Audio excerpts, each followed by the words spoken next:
You're listening to the Long Game Podcast. I'm your host, Sandra Scaiano.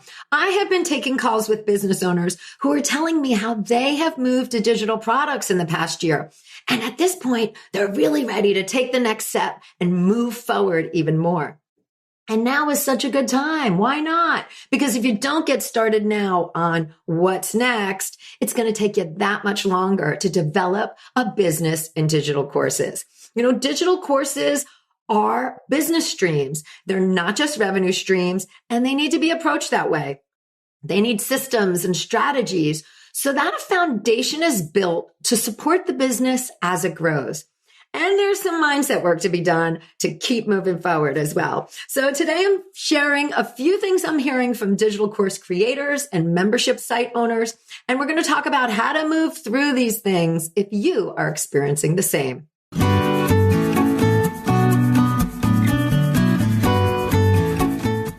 You're listening to the Long Game Podcast with Sandra Scaiano. In a world where everyone is doing, it's easy to get lost in a sea of comparison, secret tricks, and promises of overnight success. The long game is my approach to business. The actual day in and day out philosophy that you have to show up, you have to do the work, and there's no quick fixes for long-term success. I'm a web designer, digital strategist, and energetic thinker, and I'm here to share the process and lessons I experience with my clients daily who are going through the same struggles of building a business as you are. We'll hear from successful entrepreneurs sharing their long game strategies, and I'm fun, so we're going to have a little fun along the way too. Thanks for being here. Let's get to today's episode.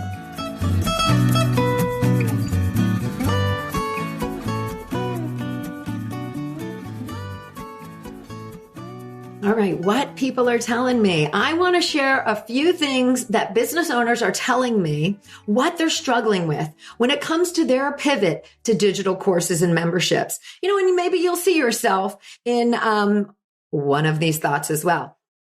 All right, so the first one I'm leading with is people still want passive income that they don't have to do too much, and they want to make sales in their sleep. All right. This is a big misnomer. I know what the industry preaches. So that's why people think these things are happening. But really, this isn't the way it goes. There is nothing passive about online business. There is prep in setting up the right foundation for your course build out so that your members have the best experience. There is work in talking about what you do to draw people in, also known as your content marketing. There is work in however you choose to nurture your leads. And there is work in developing a relationship with the people who purchase your products. We have been over this a ton here. The results, the experience, the relationship you create all contribute to people continuing on with you. It is hard work getting people into your world. And once there, we want to continue to serve them. So, they ask, what's next, right? And we are able to serve that to them. But there is nothing passive about passive income. So I'm going to put the kibosh on that one flat out. Okay. It's like the long game strategy, the mantra. You got to show up. You got to do the work. And there are no quick fixes for long-term success. Okay. We're moving on to number 2. So I have talked with some business owners who have created so many products, and none of them are really optimized.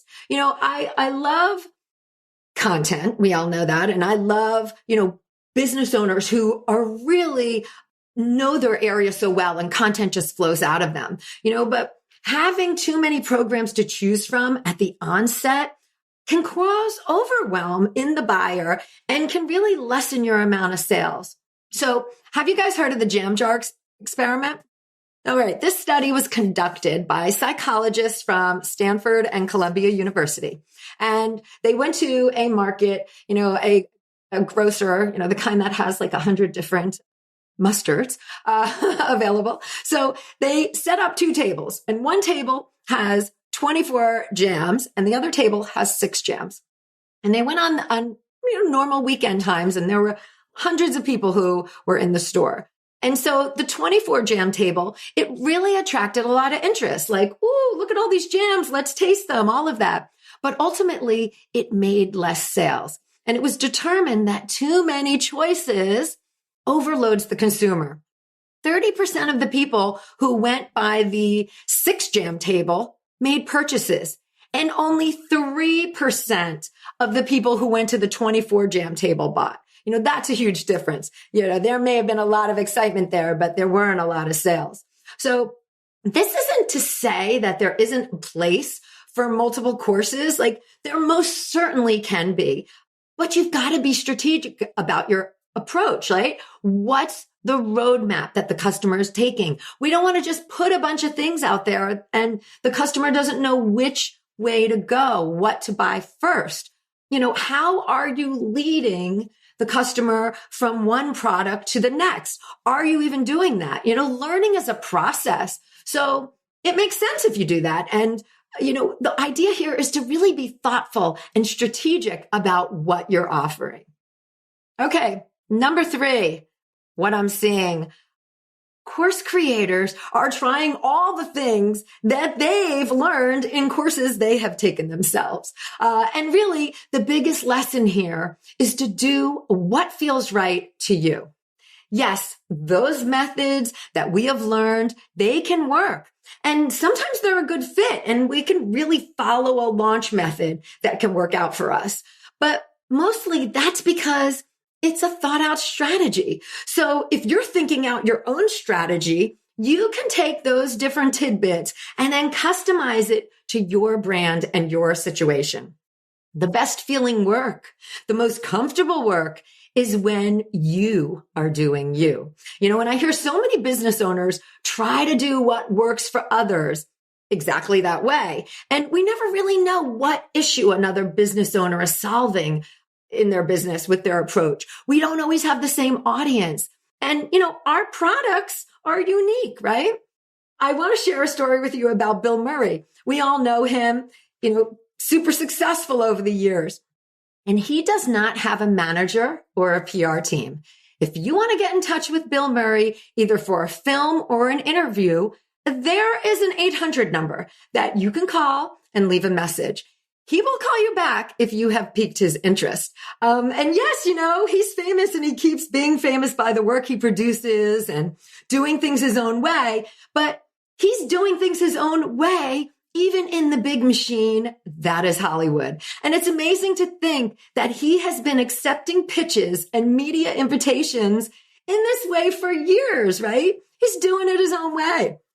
So yes, learn about other methods and then take them in and make them your own. Be open to ideas and strategies and then think, what does my audience want to hear from me? How will they respond if I show them this? You know all the uniqueness of your brand, so bring it forward. I'm curious, did you see yourself in any of these instances that we talked about that other course creators are sharing? Sometimes we just get stuck. We get stuck in our own heads. We get in our own way, with all of that stuff we bring, right? Well, my best advice to you is to slow down and take a step back. Think about your customer journey and map out what you really want to have happen. If you need some help, hop on my site, sandrasky.com, and book a free call. Like, sometimes it does help to have someone looking from the outside in. And I love doing that, actually. So it's really fun to hop on a call. All right, guys, I hope you found some gems here today and, keep doing you. I'll see you guys next week. Thanks for joining me today. You can access more info in the show notes at thelonggamepodcast.net. If today's show connected with you in some way, please share it with your friends or hop on iTunes and leave me a review. Until next time, keep playing the long game.